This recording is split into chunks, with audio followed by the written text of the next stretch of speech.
Olá, pessoal, muito bom dia, boa tarde, boa noite, dependendo do horário que você vai estar assistindo, né, aqui com a gente.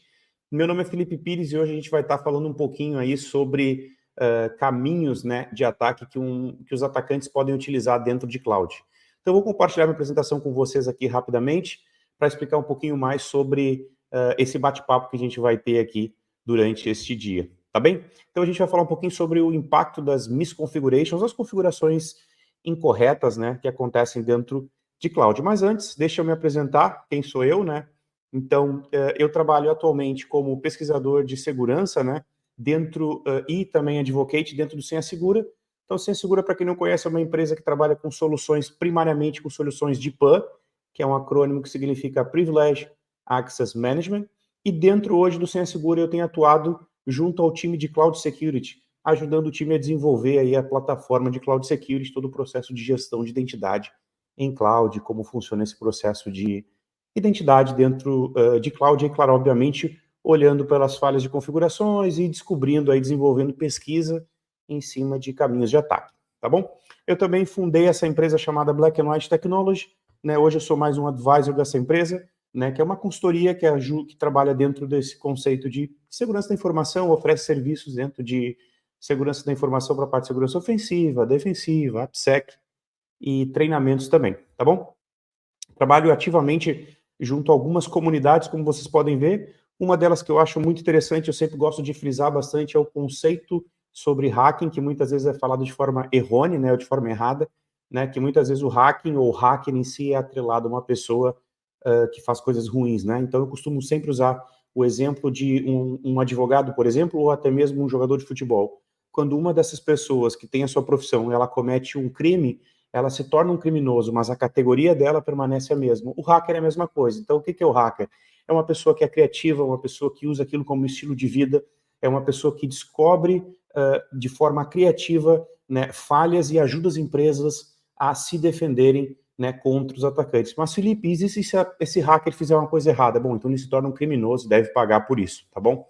Sou embaixador da Snyk, da parte open source, claro, né, o Snyk tem uma série de soluções, mas basicamente o que eu trabalho muito na comunidade é falar sobre desenvolvimento seguro. Sou um dos líderes da DEFCON Groups em São Paulo, que é uma comunidade onde a gente fala sobre segurança da informação, né, e também sou um dos contribuidores aí do Red Team Village, que é uma village, uma comunidade muito forte nos Estados Unidos, principalmente. Estive palestrando aí nos últimos anos dentro do Red Team Village, seja virtualmente ou até mesmo presencial na última DEFCON, tá bom? E, para finalizar, né, esse slide é super importante, né, minha família adora ver isso aqui, porque parece que eu sou importante, então pelo menos eu faço isso por eles, mas basicamente sou instrutor e escritor aí, e reviso alguns artigos e cursos também dessas 3 magazines aqui na Europa. Então, basicamente, eu estou falando aqui de Portugal, neste momento, onde eu estou morando. Então, essas 3 magazines aqui eu auxilio. Então, se você quiser aí mandar um paper, né, um artigo, escrever para a revista, ou até mesmo gravar um curso ou fazer alguma entrevista, provavelmente algumas delas vai passar pela minha mão, tá bom? Então, isso é um pouco do quem é o Felipe, do que eu tenho participado ultimamente e ajudado a comunidade com projetos open source, mas vamos falar um pouquinho sobre o nosso principal tema. Então, para colocar todo mundo na mesma página, eu vou simplesmente explicar o que é uma ameaça, uma threat. Então, essa definição não é minha, é uma definição dessa ISO 27005. Por que é importante? Porque a gente está falando sobre falhas de configuração em cloud. Então, tudo que existe uma falha de configuração, alguém pode explorar com uma intenção maliciosa, e se é uma intenção maliciosa, pode ser uma threat, uma ameaça. Então, o que pode ser isso? É algo que é algo potencial que pode causar um determinado incidente num sistema ou ainda numa organização. Que tipo? Ataque de software, roubo de propriedade intelectual, roubo de identidade. Aí entra o que a gente está falando sobre identidades em cloud, e também sabotagem, quando alguém publica algo nas redes sociais difamando aquela empresa, ou até mesmo extorsões de dados ou extorsões de informações, como a gente conhece bem do o tema ransomware, né, que é já muito comum nos últimos anos, é quando alguém criptografa os seus dados e solicita um resgate para pagamento. Então, isso é uma ameaça, perfeito. Vamos falar uma parte de outras terminologias, High Value Target. O que é o High Value Target? A gente está falando de cloud ou de configurações erradas. Então, é importante a gente entender algumas terminologias dentro de cloud. Então, o que é o HVT, né, o High Value Target? Basicamente, uma terminologia que veio do militarismo, assim como muitos termos que a gente conhece aqui na área de segurança. Então, basicamente, é um termo dado para uma pessoa, um recurso, né, um resource, ou que o inimigo né, ou que o comandante ele considera como um alvo para completar uma determinada missão. Então, quando a gente fala de uma organização ou de uma empresa, a gente fala que geralmente a gente atribui, né, esse high value target a alguém que tem uma informação crítica associada a um sistema que, se comprometido, pode causar aí um ponto de falha. Então a gente pensa, quem será que são, ou quais são as pessoas com posições de alto impacto dentro de uma organização, se for atacada, se for ou tiver um sucesso, qual que vai ser o impacto disso, né? Quando a gente fala de high value target, num modelo tradicional, antigo, antes de pensar literalmente, diretamente em cloud, falamos em identidade, a gente associa muito ao contexto de Active Directory, por exemplo, né? Que é o gerenciador de domínios ali, né? Que a gente tem nas empresas tradicionais. Então, tem um Active Directory, um Domain Controller que controla os acessos para todo mundo. E, geralmente, quando a gente fala de High Value Target no modelo tradicional, o High Value Target é um controlador de domínio, Domain Controller. Então, todo mundo que tem acesso a esse Domain Controller é um High Value Target. Então, o usuário que não tem o domain admin, que não tem acesso de administrador, ele não é um High Value Target. Em cloud um pouquinho diferente. É isso que a gente vai comentar sobre isso.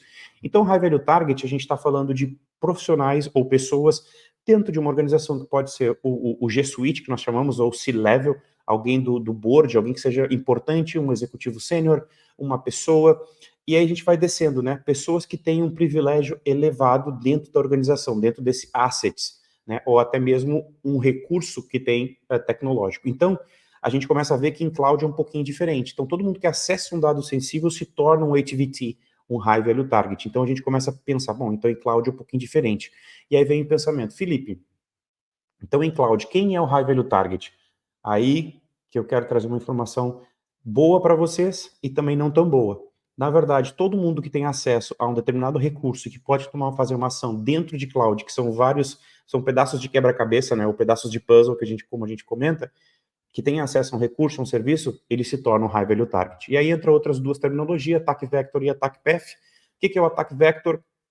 Nada mais é que um método que um atacante, ou um cyber-atacante, não hacker, o cyber-atacante utiliza para comprometer um sistema, né? E aí a gente tem um mix dessas possibilidades. Então, o ataque vector nada mais é do que como eu vou utilizar o armamento para explorar isso.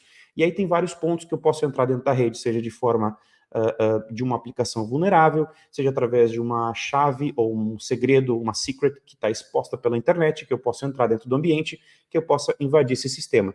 Então a gente conhece essas armas, essa weapon, né? Pode ser um malware, né? Um software malicioso, um malicious software que é enviado por e-mail, por exemplo, e que alguém pode abrir, né, e contaminar aquela máquina, ou ainda uma aplicação vulnerável que está hosteada em cloud, que alguém vai entrar dentro de um EC2, por exemplo, que é uma instância virtualizada, vamos dizer assim, uma instância em cloud, né, ou ainda um ransomware, que é aquele ataque que eu comentei, que vai fazer esse ataque e vai criptografar os dados, ou ainda um atacante vai utilizar uma técnica de phishing, quando envia um e-mail para gerar curiosidade do usuário, para que ele clique e dê essa permissão.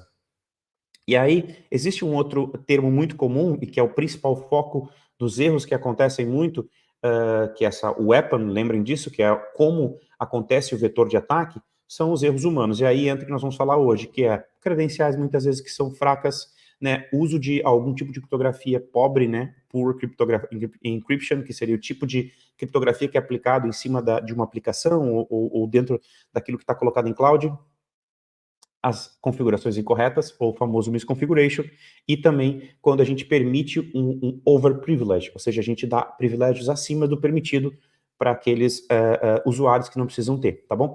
E aí entra uma outra terminologia, que é o ataque path, né? O que é o caminho de ataque? Que nada mais é do que a visualização ou um mapa, ou como eu vejo esses vetores de ataque entrando dentro do meu ambiente. Então, esse caminho lá dentro, né? E existe ainda o Attack Surface, que é o meu mapa geral da onde está vindo esse possível ataque. Então, lembrando, o Attack Surface é toda a surface que eu tenho de possibilidades, toda o meu mapa geral, e o Attack Path é o caminho de ataque que o atacante vai utilizar dentro do meu ambiente, ou por onde ele vai passar, se ele vai escalar algum privilégio, qual é o movimento lateral que ele vai ter, e assim por diante. Então, aqui existe uma foto, né, bem legal, que eu tirei da WASP Risk Map, né? Aqui embaixo está a referência da XM Cyber, mas está incorreto, é da WASP Risk alguma coisa que eu não me lembro agora, mas vocês vão encontrar essa imagem, se vocês colocarem no Google, vocês vão ver essa imagem do RISC para a parte de WASP, né, que mostra justamente esse pequena ideia de attack path, né, que é onde eu tenho um agente de ameaça, eu tenho um vetor de ataque, que seria uma misconfiguration, nesse caso que eu vou falar, uma fraqueza, que é o misconfiguration, não seria uma aplicação vulnerável, né, o controle que é bypassado, segurança de controle, e aí o impacto técnico quando ele entra no ponto de vista do atacante, e o impacto do negócio, que é quando realmente, por exemplo, eu coleto credenciais, exponho na internet, ou ainda eu criptografo com ransom, tá bom? Bom, perfeito. Vamos falar sobre um ataque específico, né? Essa pesquisa foi toda baseada em cima da Rhino Labs, que tem algumas ferramentas de escaneamento de permissionamento de AWS. Basicamente, a pesquisa que eu fiz é baseada nessa linha, tá? Então, a gente tem um serviço de IAM que nada mais é, se vocês já sabem, legal, quem não sabe vai aprender um pouquinho, trabalha todo o processo de gestão de identidade e de gerenciamento de acesso dentro de AWS. Tá, eu vou falar basicamente de IAM aqui para AWS, mas isso se aplica a praticamente todos os providers de cloud.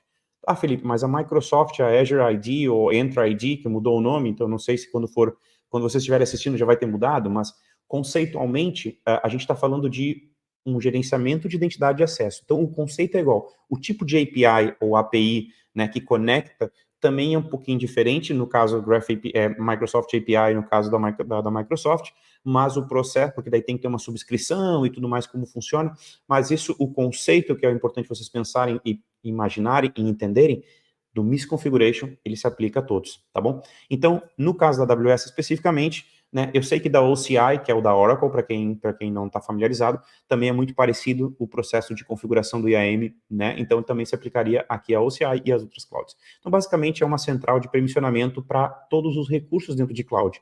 Então, nesse caso, ele vai dizer quem acessa, quem pode autenticar e quem está autorizado a acessar determinado recurso. Então, lembrem que cloud, provavelmente vocês sabem disso, mas se vocês não sabem, não tem problema. A cloud são vários recursos que se acoplam e que provê uma determinada função, uma determinada aplicação, um determinado algo para alguém, né? Então, a cloud nada mais é do que vários recursos que se complementam entre si. Diferentemente da arquitetura tradicional, que tem um hardware desse lado, tu vai virtualizar, tu tem que quebrar isso em várias partes. A cloud são essas várias partes que se completam e se conectam entre si, tá bom? Então, perfeito. Quando a gente vai falar de IAM, a gente precisa configurar um arquivo JSON, né, que basicamente tem vários elementos, né? Ou pode ser diretamente pela UI, né, a User Interface, né, a console, como a gente conhece, ou então posso configurar isso diretamente no meu arquivo JSON e importar lá para dentro. Então tem várias maneiras. Aqui eu estou trazendo como funciona e como é o tratamento do JSON dentro da AWS, tá? Então aqui tem várias informações que vocês podem ler depois, tá? Mas basicamente o importante dessa política, porque isso aqui tem a ver com a política do IAM, tá bom? Então basicamente ele tem o efeito, que é allow ou deny, permite ou nega, né? Os requerimentos e principalmente a action, que é uma lista de ações que esta política vai permitir que tu tenha dentro da cloud, certo? Aí o recurso que está atrelado e alguma eventual condição ou condicional, ou enfim, qualquer coisa que você queira pronunciar da maneira que quiser pronunciar, mas basicamente tem alguns itens que são importantes. E aqui você vai ver justamente, né, os itens que eu comentei. Então, o statement, que é um bloco de ações ou de informações que vão constar dentro desse JSON, que é, nesse caso, o efeito, que é allow, nesse caso, e a action, que é o IAM, ou seja, o serviço que nós estamos falando, o recurso de Identity Access Management, e aqui a action, que é listar. Listar o quê? Asterisco. Listar todas as informações de usuários, porque é basicamente a permissão que tem aqui, e isso é uma política default da própria AWS, que é IAM Read Only Access, ou seja, eu tenho acesso de leitura a todos os meus recursos, tá? Por quê? Porque aqui no Resource eu tenho um asterisco que, novamente, é um problema, né, quando a gente fala de, basicamente, de permissionamento. O ideal é que eu restrinja ao máximo para eu trabalhar com o que nós chamamos de conceito de least privilege, que é menos privilégio possível, né? Então, se eu trabalhar com esse conceito, eu vou definir qual que é o resource. Eu vou pegar o meu AWS Resource Name, o meu ARN, e vou colocar ali. Se não, se eu colocar asterisco, eu habilito todos os recursos dentro de cloud. Certo, legal. Aqui vocês podem ver que a versão, né, Policy Version, tem 4 opções. Na AWS tu pode colocar até 5. E tem uma abazinha azul aqui que está escrito como Default, tá? Que é a padrão que está colocado, tá? Detalhe importante, gente, se vocês quiserem mais detalhes, a gente às vezes não consegue cobrir dentro do tempo aqui, eu escrevi um artigo aqui, tá? Que está escrito em inglês, né? Uncovering Attack Path Based on Misconfiguration. Todo esse bate-papo nosso está descrito aqui, tá? Como vocês podem ver, né? Então vocês podem depois ver mais detalhes aqui se tiverem a curiosidade, tá bom? Então entra no meu LinkedIn, depois eu vou deixar os contatos aqui, pode ler todo detalhado, eu explico mais ali focado em Attack Path, ok?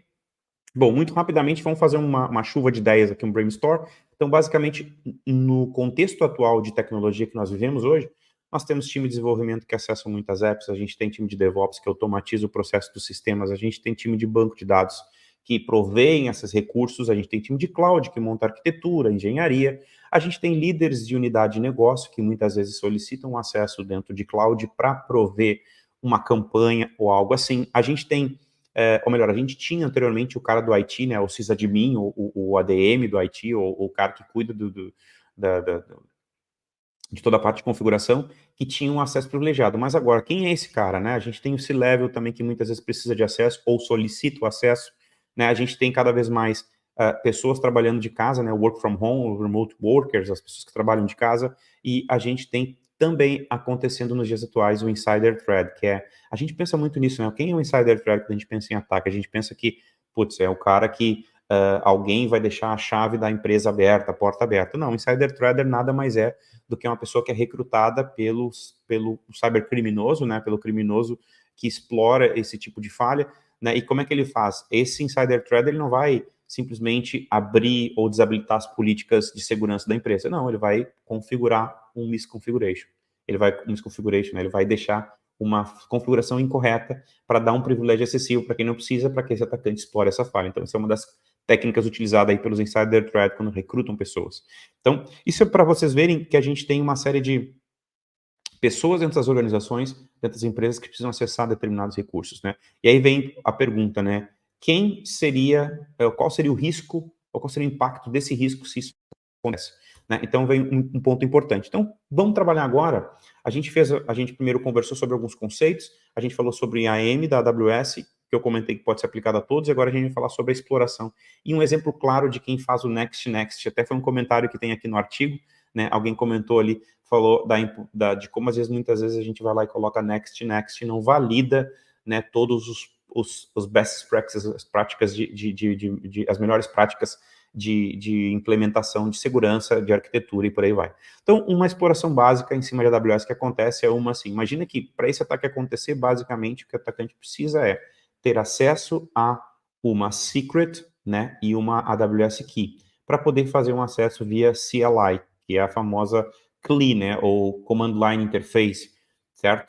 Que é quando o atacante consegue acesso a essa informação, ele vai aqui, né, no próprio terminal e coloca AWS Connect enfim, se conecta na AWS via CLI, né, e basicamente ele vai colocar a AWS Key e a AWS Secret, e depois ele coloca Enter, coloca a região default e outras informações como default mesmo, e aí a partir daquilo ele começa a listar ou buscar informações. Do ponto de vista de segurança ofensiva, a gente costuma dizer que ele está fazendo o processo de enumeração de informações, certo? Então aqui eu vou dar um exemplo de alguém que conseguiu acesso a uma key e uma AWS Secret, que esse ataque só é possível se o atacante tiver acesso a essa informação. Felipe, mas é difícil, é fácil?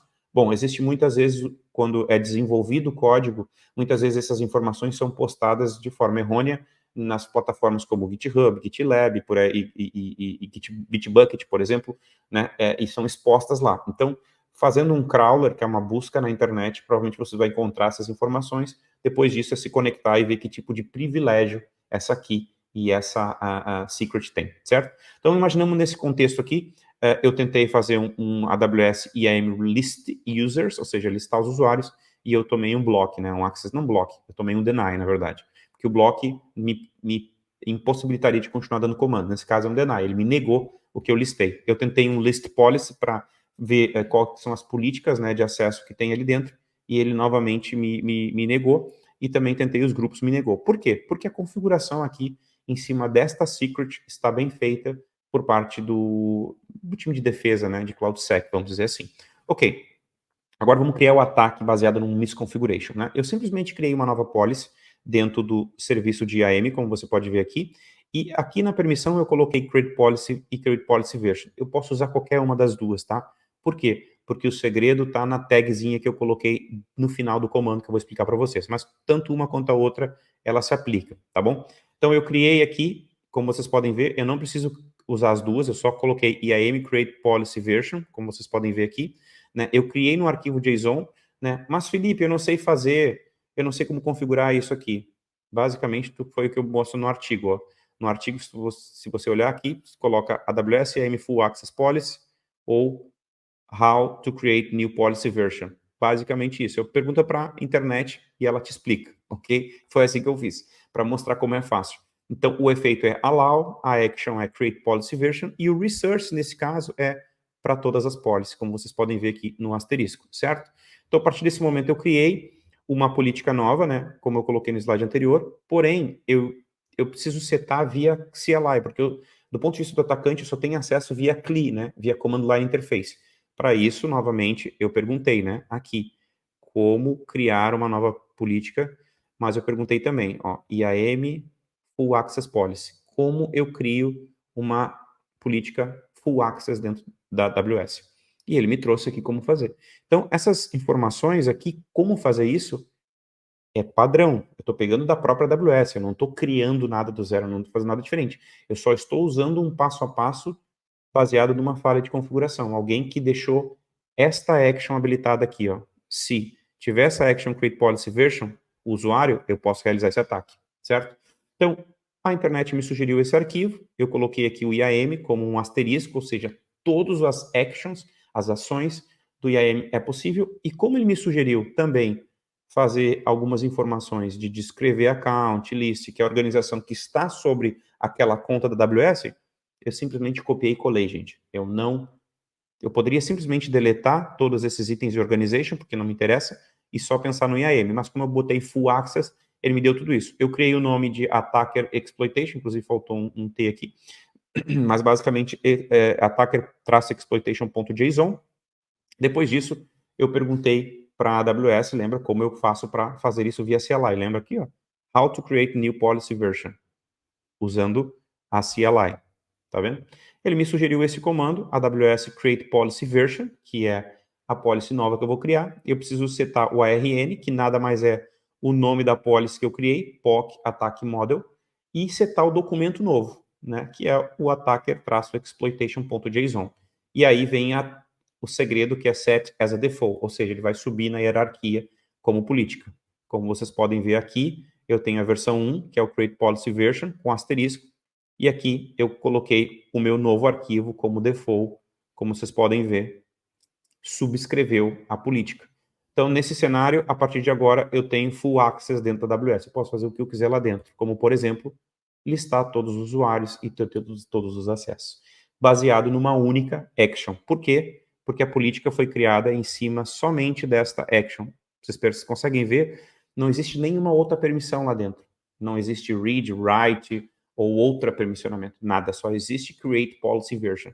Baseado nessa única action, é possível fazer esse ataque. Ok, Felipe, mas quando a gente seta várias políticas. Perfeito. Se tiver essa action e esse usuário com essa AWS Secret Key estiver exposta e alguém tiver acesso, pode fazer esse ataque. E aí eu quero trazer uma ferramenta open source aqui, que é o Cartography, onde a gente pode fazer, aqui eu explico mais detalhadamente, né, como funciona, como dá para fazer, como dá para instalar, como dá para instalar não, mas eu dou a referência que vocês podem acessar e instalar depois, se quiserem, né, e basicamente aqui a Cypher Query que é utilizada para fazer essa análise, né. Então, que é o quê? Onde ele vai buscar dentro da AWS todas as políticas, todo esses statement, que é esse grupo todo, né, que ele acopla, onde ele vai buscar todos os usuários que têm esse create policy. Não é nem o version, vocês estão vendo?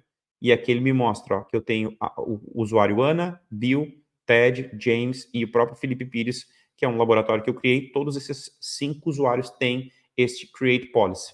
Ou seja, esses 5 usuários estão suscetíveis a sofrer esse ataque que eu acabei de comentar para vocês, né? Aqui tem outras possibilidades. Tem um outro ataque que é Attach User Policy, e aí agora a gente pode utilizar nossa criatividade para pensar várias possibilidades. Tentei fazer aqui o mesmo ataque, Access Deny, tentei fazer um Attach User, Attach Group, que é uma outra action. Assim como o Create Policy, a gente tem uma outra action chamado Attach Policy, ou Attach User, ou Attach Rule. Eu tentei e foi negado quando Eu peguei um usuário que tinha uma política que estava ok, como vocês podem ver aqui, eu tentei setar para essa usuário Ana, né? E aqui eu tentei setar uma nova política chamada User Default, né? Mas eu setei o caminho errado. Quando eu setei o caminho certo, que é esse de baixo aqui que eu estou passando o mouse, é o que vocês estão vendo, ou seja, eu estou atachando um novo grupo policy, né? Que é esse User Default, para receber um acesso de administrador. Então, por quê? Porque o usuário que está conectado nesta AWS CLI, nessa secret, nessa aqui, tem essa action chamada attach group, tem essa permissão de attach group, né? Então aqui, por exemplo, usando a mesma ferramenta, dá para a gente ver que tem dois usuários aqui, o Tor e o new user, que eles têm essa action atrelada a eles. Então podem sofrer esse ataque. Outro tipo de ataque que eu chamei de inline policy attack, é baseado nessa action chamada put group, put rule ou put user, que é uma outra action. Dentro do IAM tem uma série de action. Felipe, quais que são as próximas pesquisas? Eu posso fazer N tentativas, né? E aqui, como uma outra ferramenta chamada AWS PX, traz essa visibilidade desses mesmos usuários. Percebam, tá pequenininho aqui, eu sei, mas eu vou aumentar um pouquinho. Aqui vocês conseguem ver, ó, 6 actions, 16 actions, 47 actions. Tudo isso são várias possibilidades que o atacante tem de fazer algum tipo de ataque baseado nessa action que tem lá dentro, certo?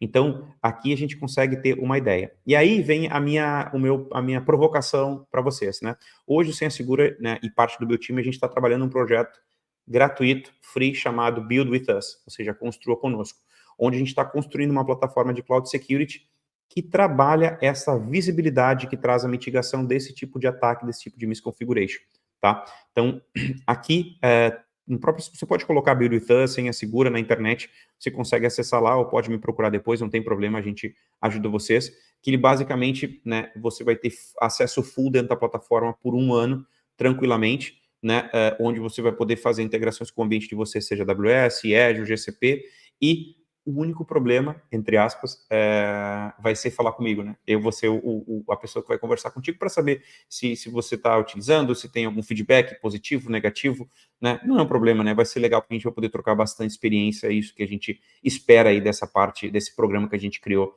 faz mais ou menos uns 6 meses, tá bom? E aí, eu queria mostrar para vocês como a gente consegue ter a visibilidade desse tipo de ataque, por exemplo. A gente falou da Ana, lembra? Que é essa usuária aqui, é a carinha dessa plataforma gratuita, como eu falei para vocês, né? Vocês podem depois mexer, integrar e fazer, né? Aqui ele traz essa visibilidade dos permissionamentos do IAM, tem várias regrinhas aqui de recomendações de segurança, de políticas frente ao IAM, né? De novo, nesse caso de AWS especificamente, mas se a gente clicar nessa usuário Ana aqui, por exemplo, tem algumas recomendações de permissionamento, de não estar usando o MFA, por exemplo, né, tem acesso overprivilege, porque ela, lembra que ela teve um attach policy aqui, ó, quando a gente voltou aqui, ela recebeu aqui, ó, essa group policy chamada user default, ela recebeu um attach policy, ela foi atachada uma política de super admin lá dentro. Então, por causa disso, ela tem overprivilege, ela tem acesso além do permitido. Então, por consequência disso, né, voltando aqui, a gente, bom, eu estou na demo, na verdade, voltando aqui, ela tem essa recomendação de que ser feita a melhoria. Então, para isso, ele sugere na plataforma como você faz essas melhorias aqui dentro, tem a documentação da própria AWS, que pode ser redirecionada e assim por diante. Mas, Felipe, eu consigo ver a parte gráfica também? Consegue. Aqui onde diz Access Path, você consegue ver, né, o caminho, né, de acesso, que é diferente de Attack Path. Se vocês observarem, aqui a gente está falando de Access Path, nada mais é do que caminho de acesso. Eu comentei para vocês sobre Attack Path, que é diferente. O Attack Path ele pega vários caminhos que um atacante tem. Aqui a gente está trazendo só o caminho de acesso. Mas se eu voltar aqui, lembram do Attach Policy? A gente veio aqui, ó, se a gente olhar um pouquinho mais no detalhe, a gente vê que ela tem aqui, por exemplo, o Set Default Policy Version, ela tem aqui o Delete Policy, ela tem o Create Policy. Estão vendo aqui, ó? Se eu clicar no Create Policy, eu venho até o IAM de forma gráfica. Esse é o caminho que tem aqui, que um atacante pode utilizar dentro dessa infraestrutura. Por quê? Porque aqui, basicamente, ele está mostrando que essa política, que é uma política chamada User Default, que é de usuários padrões, ela teve uma policy atachada a ela que sobrescreveu, dando full acesso. E aí, baseado nisso, ela pode sofrer aquele outro ataque que eu mostrei para vocês do Create Policy. Então, aqui a gente tem essa visão, né, de como funcionaria esse ataque dentro de cloud. A gente consegue ver de maneira gráfica aqui como tudo isso funciona, né, por usuário. Então é legal para vocês brincarem depois e estarem brincarem, né? Vocês podem colocar no ambiente de produção de vocês. Tem várias empresas que já participam desse projeto conosco, né, e estão nos ajudando aí com feedback.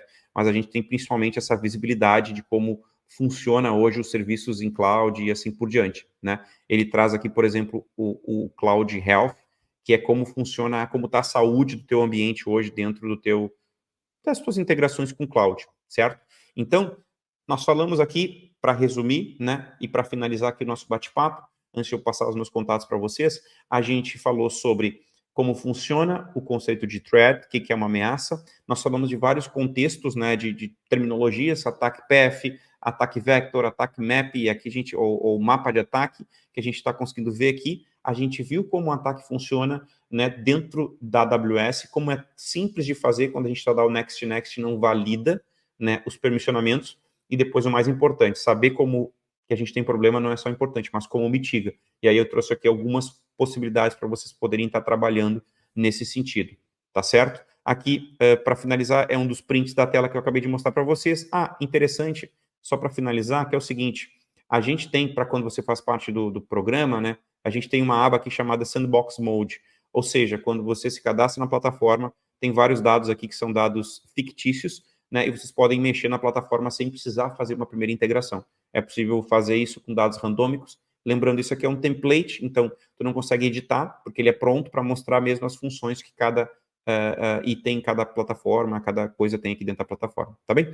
Então, para finalizar, basicamente é isso. Eu vou deixar aqui os meus contatos, né? Queria agradecer aí o pessoal pela oportunidade de estar batendo esse bate-papo. Se vocês tiverem qualquer dúvida, né, tem os meus contatos, tem a minha página pessoal, tem Twitter, tem GitHub, onde eu coloco os projetos, né, e podem contar comigo, fico 100% à disposição, tá bom? Um abraço a todos e qualquer dúvida, estou à disposição.